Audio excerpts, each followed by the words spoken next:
Əslində həyat sadədir, amma biz onu inadla çətinləşdiririk. Müəllif bu bir cümlədə bütün reallığımızı əks etdirir. Əslində həyatımızda bir çox çətinlikləri və problemləri özümüz yaradırıq. Biz sadə şeyləri çox düşünərək, özümüzü başqaları ilə müqayisə edərək, ideallara çatmağa çalışaraq və ya həddindən artıq gözləntilər bəsləyərək özümüz öz həyatımızı çətinləşdiririk. Amma biz bunları bir kənara qoyub, özümüzlə barışda olub, həyatı sadələşdirmək istəyiriksə, bu çox sadədir.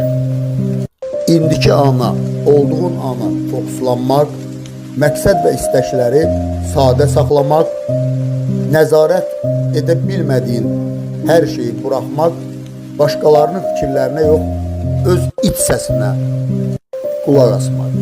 Hər şeyin ən sadə yolu